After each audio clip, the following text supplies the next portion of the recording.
புரட்சியாளர் அம்பேத்கர் அவர்கள் இந்த சட்டத்தை நாடாளுமன்றத்திலே வைத்து பேசுகிறார். பல நாட்டு சட்டங்களை படித்து அதில் இருக்கக்கூடிய சிறப்பு அம்சங்களை எல்லாம் ஒன்றாக குவிமயமாக்கி இந்திய ஜனநாயக நாட்டிற்கு நாங்கள் அர்ப்பணித்திருக்கிறோம் என்று அந்த சட்டத்தினுடைய சிறப்பு இயல்புகளை எல்லாம் பேசிவிட்டு கடைசியாக ஒன்று சொல்லுகிறார்: இந்த சட்டம் தவறான மனிதனிடத்தில் கிடைத்து விட்டால் இந்த சட்டத்தினுடைய அடிப்படையாக இருக்கிற ஜனநாயகம் மிகப்பெரிய கேள்விக்குள்ளாகிவிடும் என்று சொன்னார்.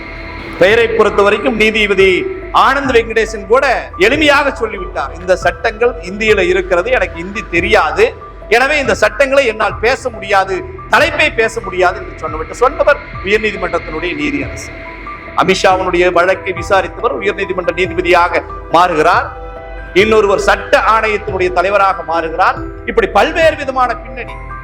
ஆளுகிற அரசினுடைய கருத்துக்கு யாரெல்லாம் ஆதரவாக இருக்கிறார்களோ, யாரெல்லாம் ஆளுகிற அரசுடைய கருத்துக்கு ஆதரவாக தீர்ப்புகளை வழங்குகிறார்களோ அவர்களெல்லாம் அலங்கரிக்கப்படுகிறார்கள்.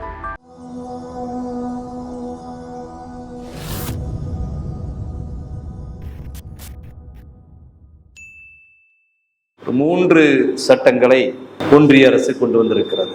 அது என்ன மூன்று சட்டங்கள்? ஒரு குற்றம் நடந்துவிட்டால் இந்த நடந்த குற்றத்தை எப்படி சட்டப்பூர்வமாக பதிவு செய்வது, அது கொலை, கொள்ளை, வழிப்பறி, இந்த பிரச்சனைகளை எல்லாம் உரிய சட்ட பிரிவுகளின் கீழ் பதிவு செய்யப்பட்டிருக்கிறதா, அந்த உரிய சட்ட பிரிவுகளின் கீழ் வழக்கு பதிவு செய்வது பழைய இந்திய தண்டனை சட்டம். அந்த பதிவு செய்யப்பட்ட வழக்கை எப்படி நடத்துவது, முதல் தகவல் அறிக்கை எந்த சட்டப்பிரிவின் கீழ் முறையாக பதிவு செய்வது, அதற்கு பின்பு சாட்சிகளிடத்தில் எப்படி வாக்குமூலம் பெறுவது, வழக்குக்கு தேவையான ஆதாரங்களை, ஆவணங்களை எப்படி திரட்டுவது, எப்படி திரட்டுகிறது என்ற வழிமுறைகளை எல்லாம் சொல்லுவது இந்திய குற்றவியல் நடைமுறை சட்டம். பதிவு செய்த குற்றத்திற்கு நடைமுறையோடு வழக்குகளை நடத்தி கொண்டிருக்கிற பொழுது அதற்கு சாட்சிகளாக ஆவணங்களை திரட்டுவது அது எவிடன்ஸ் ஆக்ட்.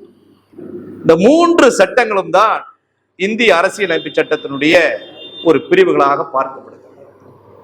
பொதுவாக ஒரு சட்டம் இயற்ற போது அரசியலமைப்பு சட்டம் வழங்கியிருக்கிற அதிகாரத்திற்கு எதிராக அமைந்துவிடக்கூடாது. அதனாலதான் அதை கான்ஸ்டிடியூஷனல் லா அப்படின்னு சொல்றோம். புரட்சியாளர் அம்பேத்கர் அவர்கள் இந்த சட்டத்தை நாடாளுமன்றத்திலே வைத்து பேசுகிறார். ஒரு மிகப்பெரிய உழைப்பு இதன் பின்னால் இருக்கிறது.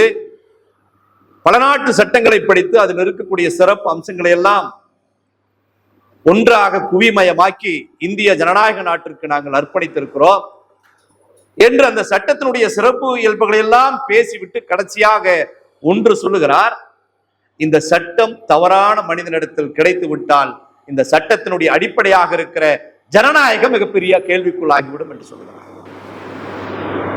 நான் சொல்வதெல்லாம் 47 இருந்து 51 வரை நடந்த நாடாளுமன்ற விவாதங்கள், சட்ட அமர்வுகளை நேரத்தில் புரட்சியாளர் பேசியது.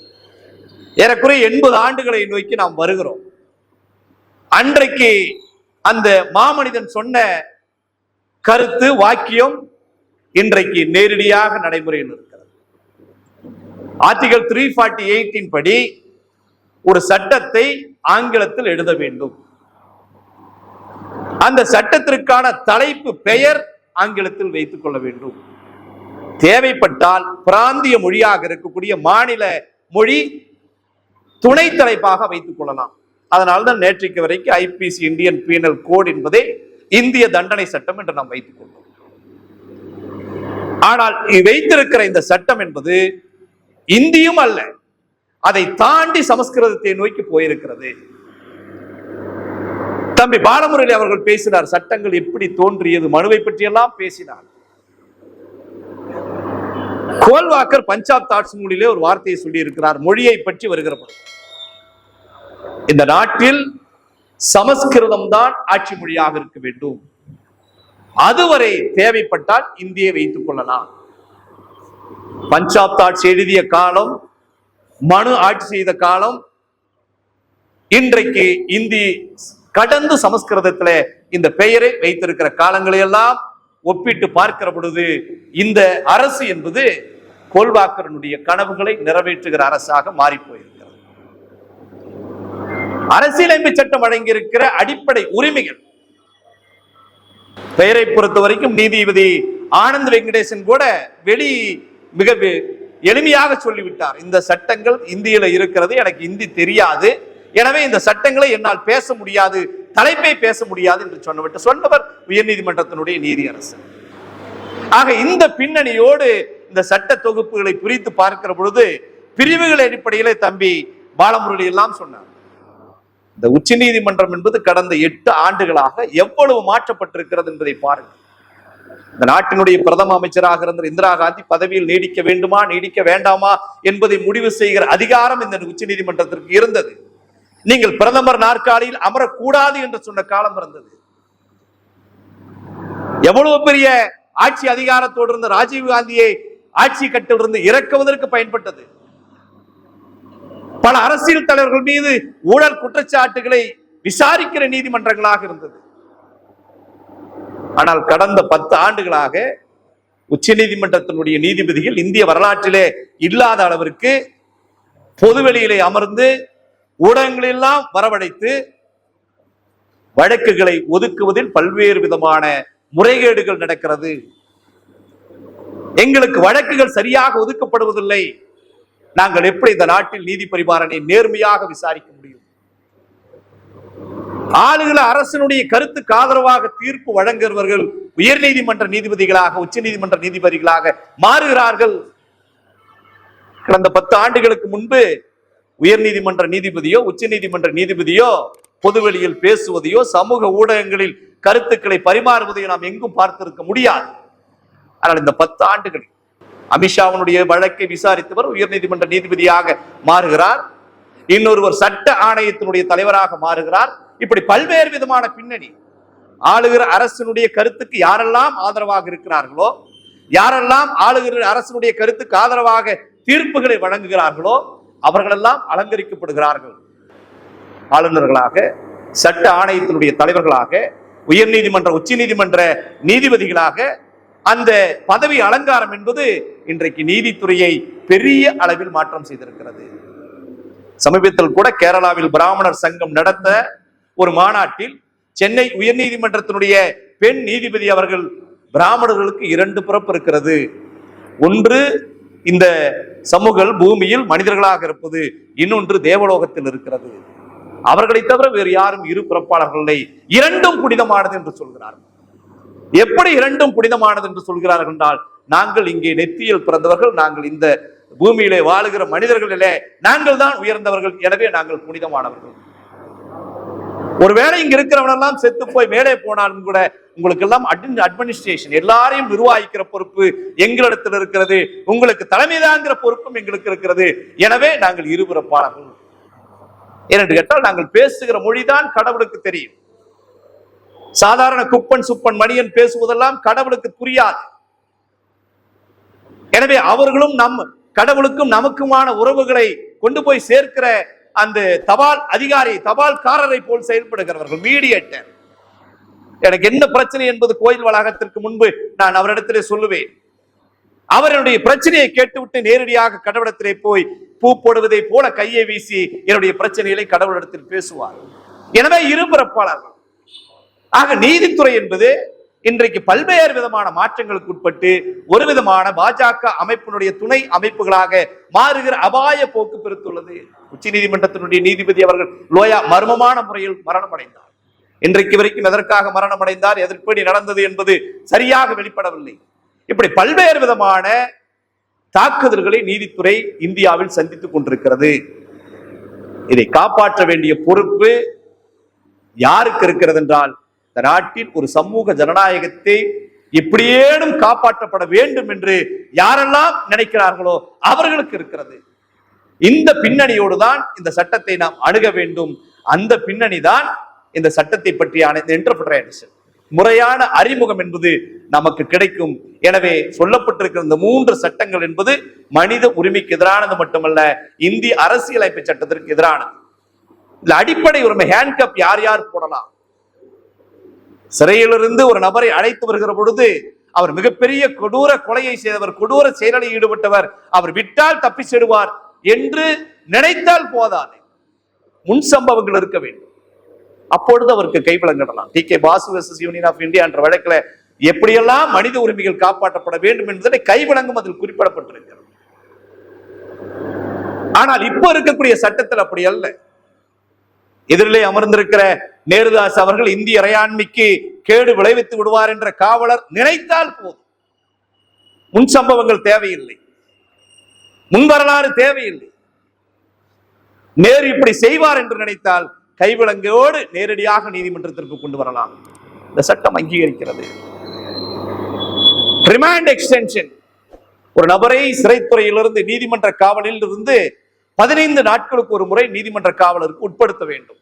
ஒரு நபர் கைது செய்யப்படுகிறார், நபர் சிறையில் அடைக்கப்படுகிறார். சிறையில் அடைப்பது என்பது சிறை அல்ல, நீதிமன்ற காவல் என்று நீதித்துறை வழக்கில் சொல்லுவார்கள். அப்படி சொல்லுகிற பொழுது அந்த நபர் 15 நாட்களுக்கு ஒரு முறை யார் தன்னை சிறையில் அடைத்தார்களோ, நீதித்துறை பாதுகாப்புக்கு எடுத்தார்களோ அந்த நீதிபதி இடத்தில் மீண்டும் கொண்டு வர வேண்டும். அப்பொழுது அந்த நபர் நீதிபதியை சந்தித்தால் சிறையில் தனக்கு நடக்கிற அநீதிகளை சொல்ல முடியும், தனக்கு நேருகிற கொடுமை தவறு என்று சொல்ல முடியும், அல்லது சரி என்று சொல்ல முடியும், அல்லது எனக்கு பிணை கொடுங்கள், இந்த வழக்கிற்கும் எனக்கும் சம்பந்தம் இல்லை என்று நீதிபதியிடம் நேரடியாக குற்றம் சம்பந்தப்பட்ட நபர் பேச முடியும். இப்போது அது தேவையில்லை என்று சொல்கிறார். ரிமாண்ட் எக்ஸ்டென்ஷன் என்பது நீதிபதியிடம் கொண்டு போய் சேர்க்க வேண்டிய அவசியம் இல்லை.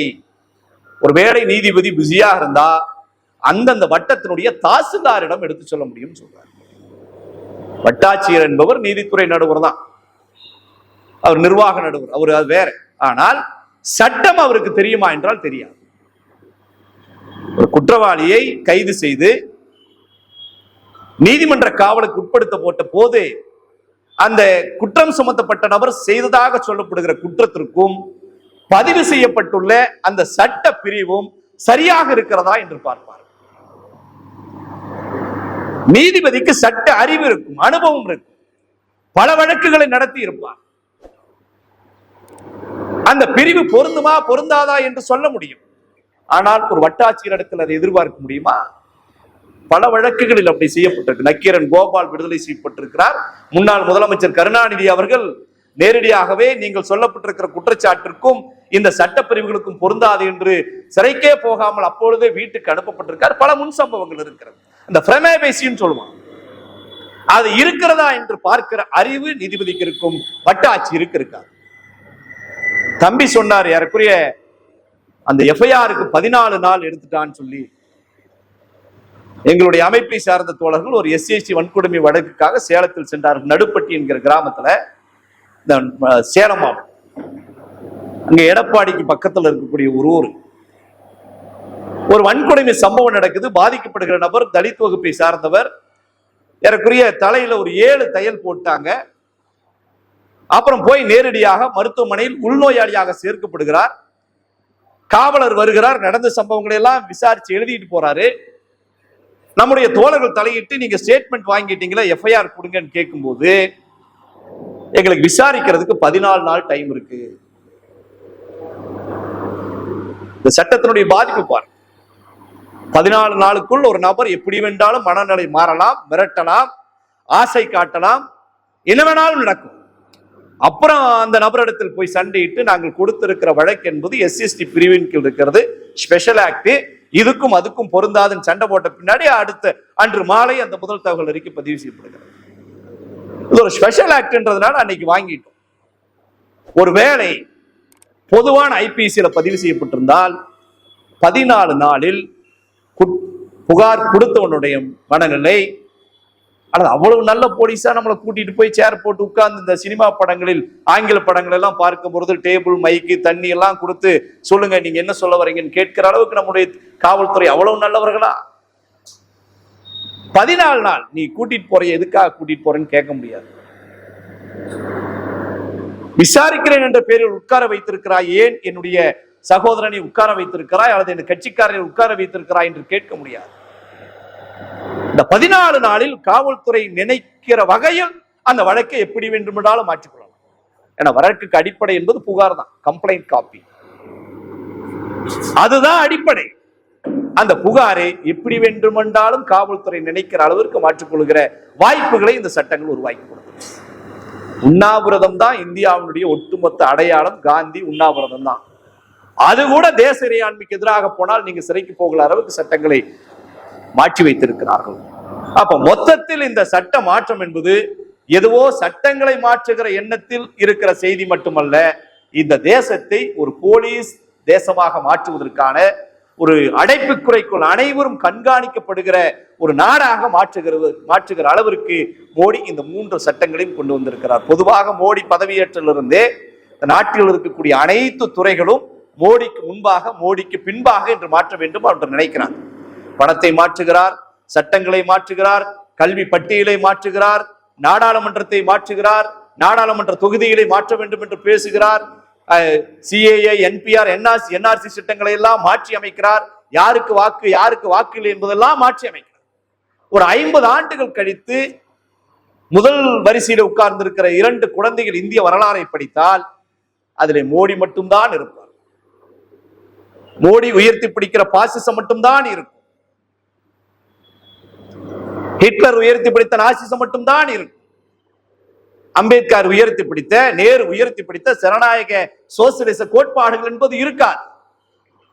எனவே வரலாறை அப்படி மாற்றி எழுத வேண்டும் என்று நினைக்கிறார்கள், அதை செய்து கொண்டும் இருக்கிறார்கள்.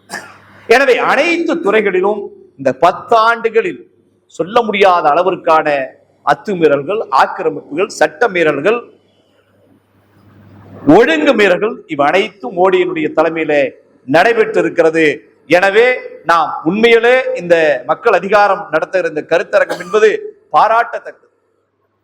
இது ஏதோ மொழி அடிப்படையில் அந்த சட்டம் இருக்கும் போது இருக்கு, இந்தியில பேர் வச்சாங்க, அதுக்காக தான் வக்கீல்கள் போராடுகிறார்கள் என்று பொதுமக்கள் மத்தியில் இப்படி ஒரு பிரச்சனை போயிருக்கு. அவர்களுக்கு கை வழங்கை பற்றி தெரியாது, ரிமாண்ட் எக்ஸ்டென்ஷனை பற்றி தெரியாது, 14 நாளை பற்றி தெரியாது, இல்ல சார்ஜ் ஷீட் ஃபைல் பண்றதுக்கு 60-90 நாள் இல்ல அதுக்கு மேல கூட நீ நேரம் எடுத்துக்கலாம் என்பது தெரியாது, உண்ணாவிரதம் இருந்தால் சிறையில் வைத்துக் கொள்ளலாம் என்று தெரியாது. அவையெல்லாம் இந்த சட்டத்தினுடைய உள்ளடக்கங்கள் என்பதை மக்கள் மத்தியில் வழக்கறிஞர்கள் கொண்டு போய் சேர்ப்பதை விட மக்கள் இயக்கங்கள் தான் சரியாக கொண்டு போய் சேர்க்க முடியும். எனவே அந்த பணியை இன்றைக்கு கோவையில் மக்கள் அதிகாரத்தினுடைய மண்டல அமைப்பாளர் மரியாதைக்குரிய தோழர் மூர்த்தி அவர்கள் செய்திருக்கிறார். அவர் இந்த பணியை செய்திருக்கிறது அனைத்து இயக்கங்களுக்கும் ஒரு முன்மாதிரியான இயக்கம். நான் மக்கள் மத்தியில கொண்டு போய் சேர்ப்பதற்கு இது ஒரு நல்ல பிளாட்ஃபார்ம். இதுதான் அடிப்படை. அவர்களை சட்டங்களை பற்றி பேச வைப்பது, சட்டங்களை பற்றி புரிய வைப்பது. அவை மக்கள் இயக்கமாக மாறுவதற்கு இந்த கருத்தரங்கம் பயன்பட வேண்டும் என்ற என்னுடைய வேண்டுகோளையும் விடுத்து, மக்களும் அதிகாரம் எடுக்கிற அனைத்து நிகழ்வுகளுக்கும் திராவிட தமிழர் கட்சி என்றென்றைக்கும் துணை நிற்கும் என்று கூறி வாய்ப்புக்கு நன்றி கூறி விடைபெறுகிறேன். நன்றி, வணக்கம்.